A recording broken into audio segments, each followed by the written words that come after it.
안녕하십니까, 바디오는 김광호입니다. 아마 하체 발달을 위해서 스쿼시라든지 레그프레스 굉장히 많이 하실 거예요. 헬스장에서 피크 타임 때 보면 렉이 비어있거나 레그프레스가 비어있는 경우를 못 보는 게 아마 거기에 대한 방증이 될 겁니다. 자, 그래서 오늘 아티클을 소개시켜 드리면서 우리가 스쿼시랑 레그프레스를 진행할 때 그 가동 범위에 따라서 특정 근육이 얼마나 활성화되는지 보는 아티클화 시킨 거를 소개시켜 드리려고 해요. 우선 각 근육을 보면요, 우리가 스쿼시나 레그프레스에서 일단 첫 번째 대퇴사두가 있을 거고요. 그리고 지금 안쪽에 이렇게 보이는 내전근들이 있을 겁니다. 자, 당연히 여기에 추가적으로 햄스트링 붙고요. 엉덩이 근육 빼면 서운하죠. 그래서 엉덩이 근육 이런 식으로 되어 있을 겁니다. 오늘 눈갱 안 하려고 보디빌딩 시합복에서 쓰는 보호대 차고 지금 영상 찍기 때문에 눈 피하지 마시고 영상 집중해서 한번 보십시오. 자, 그러면 우리가 바라보는 근육은 하체에서 프레스 운동을 진행할 때 크게 4마리라는 거예요. 1마리, 2마리, 3마리, 4마리. 말씀드렸던 것처럼 스쿼트에서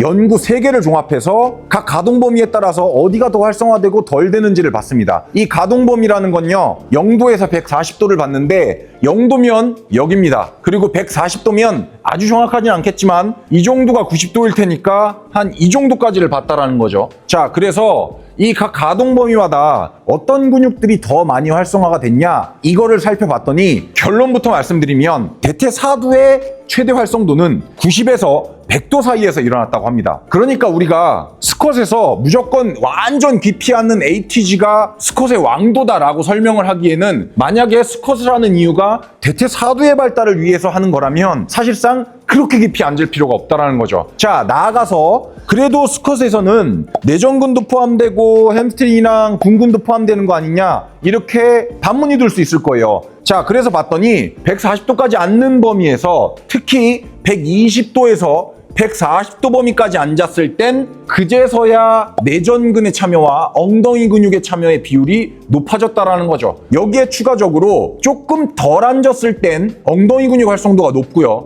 완전 깊이 앉았을 때 거의 140도 이상 범위까지 앉았을 때는 내전근 비율의 참여도가 높아졌다라는 겁니다. 자, 그러면 저희가 여기서 어떻게 해석을 할 수 있냐? 보통은 허벅지 앞쪽인 대퇴사두나 엉덩이 발달을 하기 위해서 스쿼트를 한단 말이죠. 자, 그렇게 따지고 보면 우리가 무조건 엄청 깊이 앉을 필요는 없다는 거예요. 왜? 깊이 앉으면 깊이 앉을수록 내전근 참여 비율이 조금 더 높아지기 때문인 겁니다. 이거를 거꾸로 해석을 해보면, 만약에 내가 내전근 발달을 원하지 않는다라고 하면 100도를 넘어서 한 120도 범위까지 앉았다가 다시 일어서는 이런 정도의 가동 범위를 설정을 해서 운동을 하는 게 목적에는 훨씬 더 부합할 수 있게 된다는 거죠. 자, 스쿼트에 대한 설명이었고요. 레그프레스에서는 2개 연구를 갖고 와서 비교 실험을 하고 이 내용을 정리를 했어요. 자, 뭐냐? 자, 레그프레스에서 저희가 뭐 이런 식으로 하죠. 자, 그러면 여기서 가동 범위를 어떻게 설정해서 봤냐? 일단 미니멈 5도입니다. 자, 그리고 구부리는 건 여기가 90도라 치면 한 100도까지 본 거예요.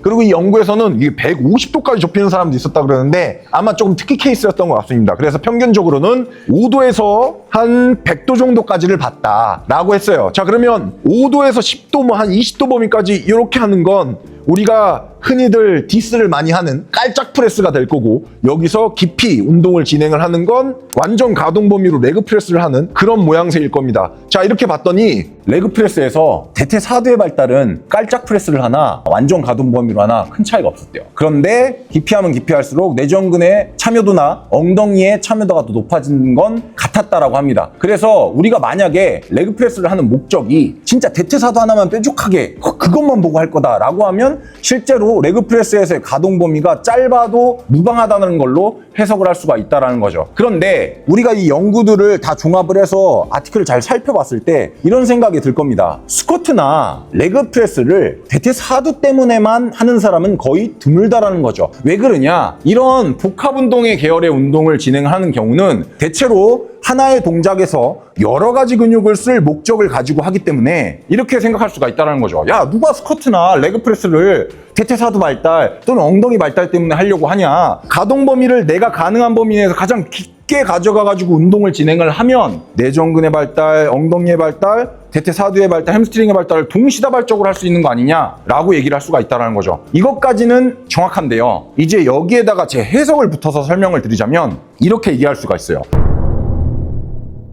스쿼트로 예를 들어서 설명을 드려볼게요. 대퇴사두의 활성도는 스쿼트에서 90도에서 100도 범위에서 가장 크다 그랬습니다. 그러면 많이 잡아서 100도까지만 앉았다가 일어나는 게 스쿼트라는 운동을 진행하는 동안 대퇴사두 발달에는 최고라는 거잖아요. 그런데 내전근의 발달과 엉덩이의 발달까지 같이 원하면 깊이 앉았다가 일어날 수는 있습니다. 그럼에도 불구하고 만약에 내가 스쿼트를 하는 운동의 목적이 딱히 내전근의 욕심이 없거나 엉덩이 근육은 데드리프트로 발달시키겠다 또는 힙스러스트로 발달시키겠다, 런지로 발달시키겠다 이런 목적을 가지고 따로 분류를 해서 운동을 한다면 스쿼트에서는 대퇴사두에 조금 더 뾰족하게 접근할 필요가 있는 거잖아요. 자, 그렇게 따지면 우리가 100도까지 앉았다가 일어나는 게 훨씬 더 대퇴사두 발달에는 유리하지, 이거를 구태여 140도 범위까지 앉았다가 일어나는 건 어떤 현상을 낳게 되겠냐? 생체학적으로 우리가 앉았다가 일어나는 동안 엉덩이 근육이랑 내전근을 최대로 늘렸다가 일어나는 순간에서 운동량이 발생을 할 거잖아요. 그러면 이런 식으로 발생되는 운동량 때문에 100도부터 활성도가 커지면서 일어날 때까지 기여를 하는